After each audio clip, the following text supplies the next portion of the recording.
Did I hear right, Mr. Power saying that Kentucky, because he was on pole, was a lot more worthy than here? It was some sort of a wind thing or something? I don't think he was. What did you say? I was trying to repeat what you said. In Kentucky, when you were on pole by a mile, it's all about driving, and here it's all about the wind. No, I wasn't saying that. I just said at least you can make a difference on setup. He's right. Here is a lot easier flat. Like for us, actually, Tony got us by I think 100 of a mile, and his track conditions were like 40 degrees cooler. They were telling me that makes a big difference. So it makes me even more proud of the work the team did. I mean, every session we were P2, and I kept saying, I just got a good toe, but you know, when you're up there all the time, it just shows the car is good, and we showed it in qualifying. It was amazing. Front row is the best place to start for a race as crazy as this one's going to be. So I'm happy, very happy with our position, and I think we have a great shot for tomorrow, Sunday. Well, just a couple notes before you open up to questions. It's Oriol's second front row start of the season. He also was on the front row at New Hampshire. Third. And it's, Third. oh. Indy 500. Well, my notes said second, so sorry about that. And also, it's his top six start of 2011, if the notes they gave me are correct. So, and with that, we'll open it up for questions. Right?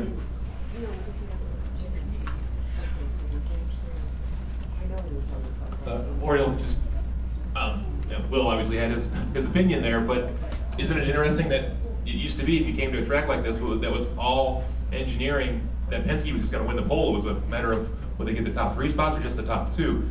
What's changed? I would like to know, but I really don't care. Because it's the last race of this car.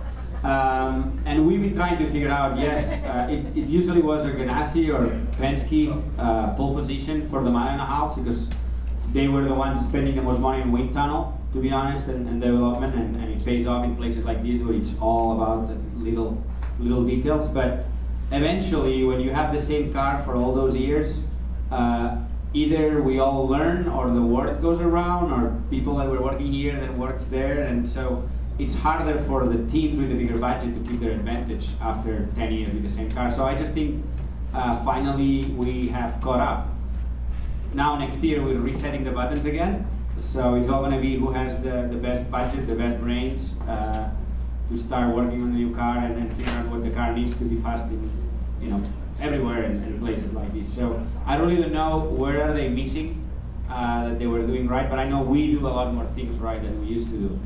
So that maybe explains. I'm sure if you look at the field, it's a lot tighter than it used to be. Like they used to win by a mile because everybody else was very far behind. Now that we're all so close, there's just more chances for more people to make it.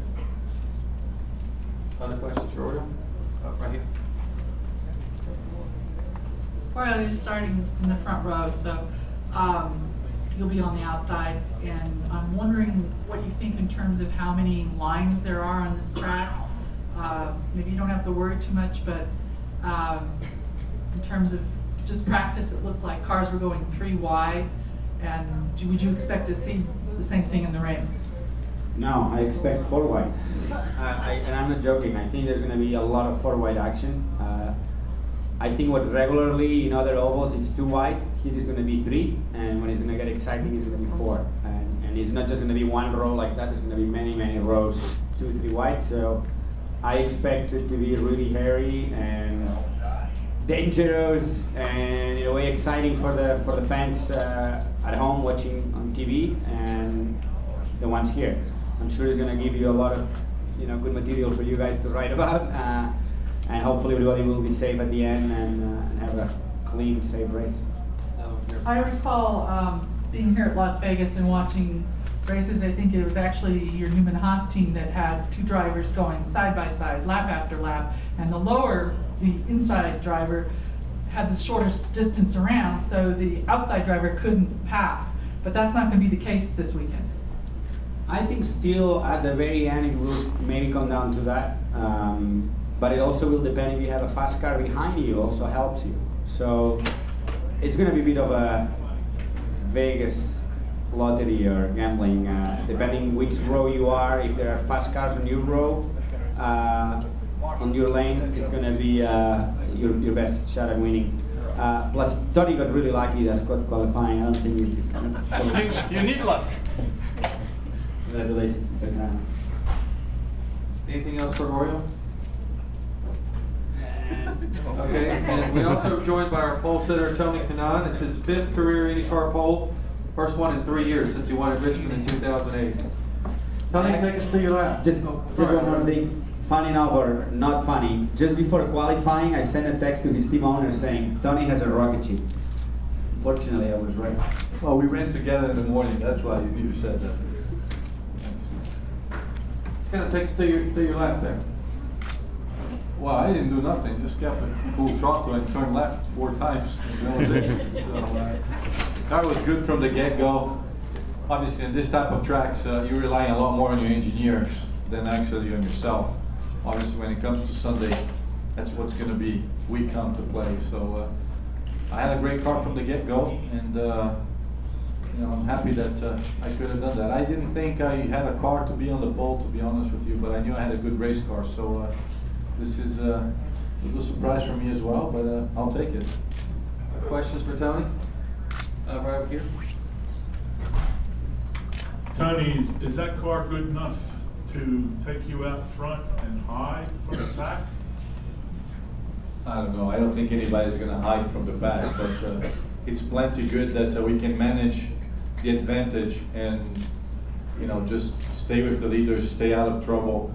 34 cars, it's a lot of cars. That was a race that to disappoint some of my fans that wanted to start me in the back and have me passing a lot of cars. I didn't want to do that because I think it's going to be, especially the layout of the racetrack, it's going to be quite crazy. So it's tough to say, but I think I have a strong car.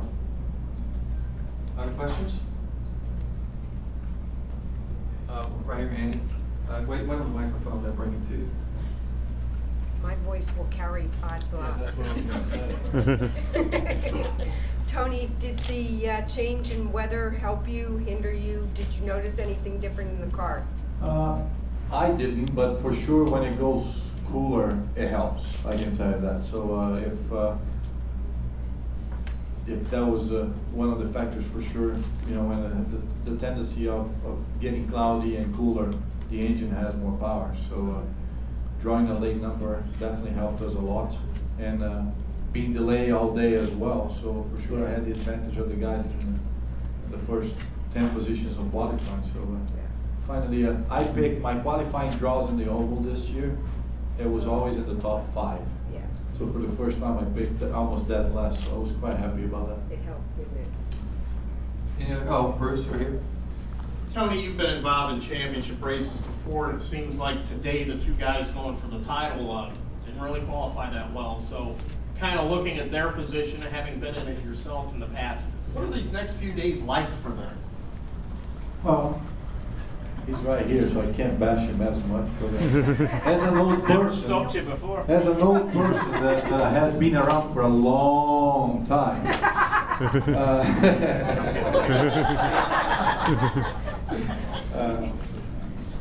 I know this guy way too well to believe that he's nervous. I think he knows exactly what he needs to do, and obviously, I'm sure he's not happy where he's starting, and neither will. But I don't see a problem. Last weekend, 2 weekends ago, there wasn't a problem.